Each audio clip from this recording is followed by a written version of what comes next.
Good morning. I hope you're all having a really great day.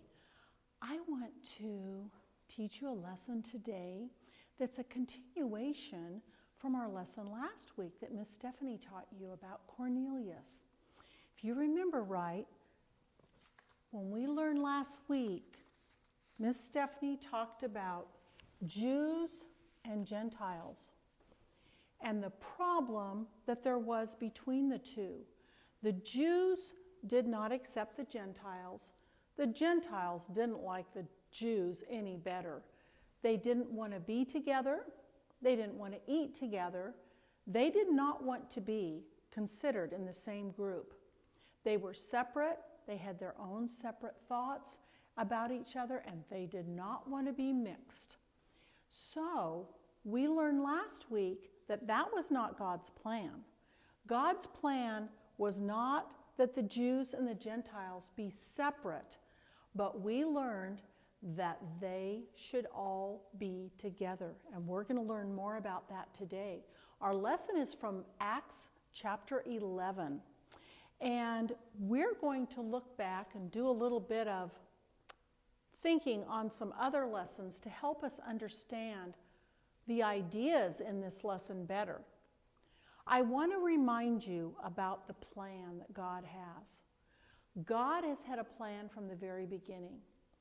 God has had a plan that would be the very, very best for all of us. So let's look at someone that we need to pay close attention to talk about this plan. We know so much about him, this man by the name of Jesus. And I want you to think about Jesus today as a star. There is a name for Jesus that's the bright and morning star. And that explains him so well because Jesus is like a bright and morning star. We even think about Jesus, compare him to like the sun. You know that the sun is this giant, giant star. Okay, think about the sun and all the rays that it sends out and all the light that it sends to people all over the world. The sun is an amazing light. It's an amazing star. That's how our Jesus is. He is like a bright star. Jesus' light goes everywhere. His love goes everywhere. There's not a place on earth that it does not reach, just like the sun. So think of Jesus as a star and think about what stars do and what the sun does. It sends off rays of light. And that's what we're going to talk about, Jesus today, and the rays of light that Jesus sent out. The first group of people that I want you to think about are the apostles. Those apostles, those special men that Jesus chose to be his early helpers. And these men were given a very important task before Jesus rose back into heaven. As he was getting ready to ascend into heaven, he told his apostles, "You will be my witnesses in Jerusalem and Judea and Samaria and in all parts of the earth. You will bring my word everywhere." They were to be his lights. They were to be as rays for him. So let's put our rays up here of the lights that went out because they knew Jesus' light. They knew Jesus' love. And because of that, they went out and they spread the word. One of the men who heard Jesus' word and believed in Jesus was Stephen. Now, Jesus stood as a bright light, a bright ray for Jesus because he stood boldly until his death. When Stephen stood up and spoke for Jesus, this was after Jesus was in heaven, he spoke up and he told the Jewish leaders that yes, the man you crucified, it really was the Son of God. That was Jesus. He stood out and he shined like a bright light. Now, because of that, Stephen was stoned to death. Because of that, Stephen suffered a terrible death. But Stephen was a light for Jesus. Another light for Jesus was Peter. And of course, he was also one of the apostles. But the reason that I put Peter separate by himself is because Peter stood up on Pentecost and he preached to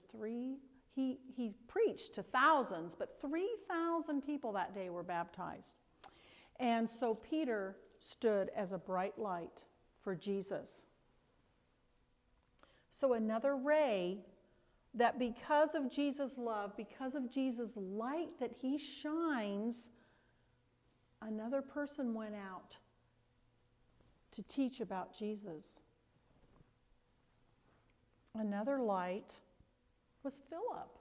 If you remember a few weeks ago, we heard about Philip, and he was on a desert road. A man came along that wanted to know about Jesus, and Philip jumped up in the chariot, and he taught the man. Philip let his light go out. Philip was a light for Jesus. That man that Philip taught was the Ethiopian eunuch. So now this Ethiopian eunuch, who is from Africa, he goes back to his home, and guess what? Another ray, another light. You see what's happened? Through Jesus' love, through his light shining, he has shined it to all these different people. They have accepted it, and now they are able to go out and be lights to others. One of the others that Jesus' light went out to was a man by the name of Barnabas. And Barnabas was in the church in Jerusalem. And Barnabas was a great encourager. Well, Barnabas was up in Jerusalem. He heard about what was going on in the city of Antioch. He knew that there were Gentiles being taught in this city of Antioch. And so the church in Jerusalem decided they should send Barnabas to see what was going on. So Barnabas went to Antioch, and when he got there, he saw how Gentiles were being taught God's truth. He saw how they were accepting Jesus. And Barnabas, he thought of a really great idea. He said, I'll go get Saul. Saul was up in another city, Tarsus, and so he went and got Saul, and he brought Saul to Antioch, and they stayed there for a whole year working with the church there. They were seeing how the Jews and the Gentiles were working together. They were believing together. They were one body. They were one church. They were all believers together. And a wonderful thing happened there in Antioch. Until this time, the gospel had mostly been for the Jews. We know that last week the gospel was brought to the Gentiles because of Cornelius, but now in Antioch, more and more Gentiles are learning. But there's still a distinction. There's Jews and there's Gentiles. And you see, these people, they've had a whole lifetime of thinking they should be separate. A whole lifetime of thinking that they had their ways and their ways, but they should not combine their ways. They're having to learn that. That's a really hard thing for them. So in Antioch, something happens for the first time. The believers that are in Antioch are no longer Jews, they're no longer Gentiles. Those names are taken away, and the believers now are called Christians.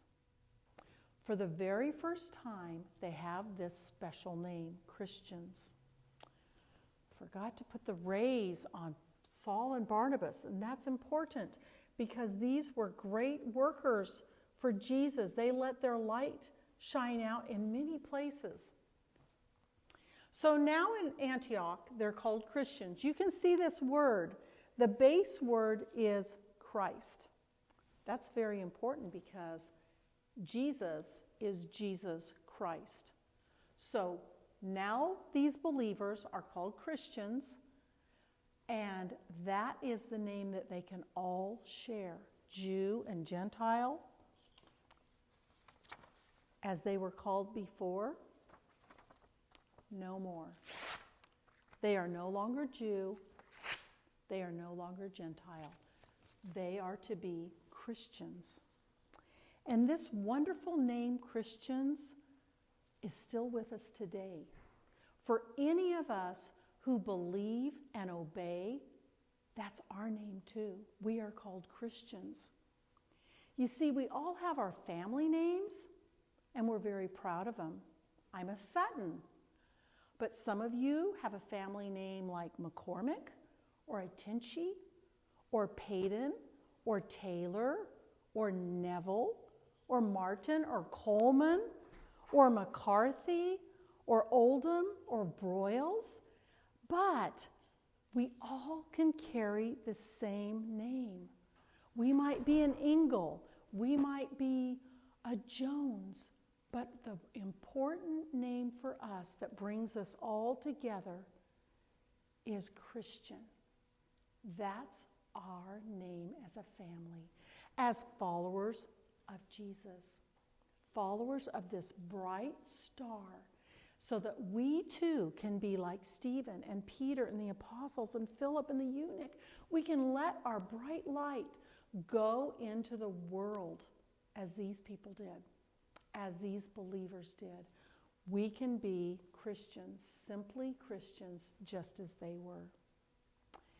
If you have any questions about this, if you have anything that you want to know about, put a comment in the comment section and I'll be glad to get back to you. I'll be glad to answer. So the best that I can anyway.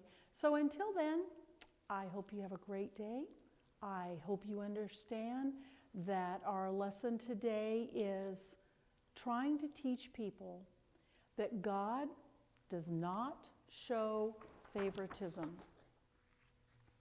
God is the God of Jews, Gentiles, black, white, any race, any nation, any gender. God is the God of all people. And if we obey Jesus, the bright and morning star, we are part of his plan. We are part of his family. We are Christians. I hope you have a great day. Nice to see you all. Bye-bye.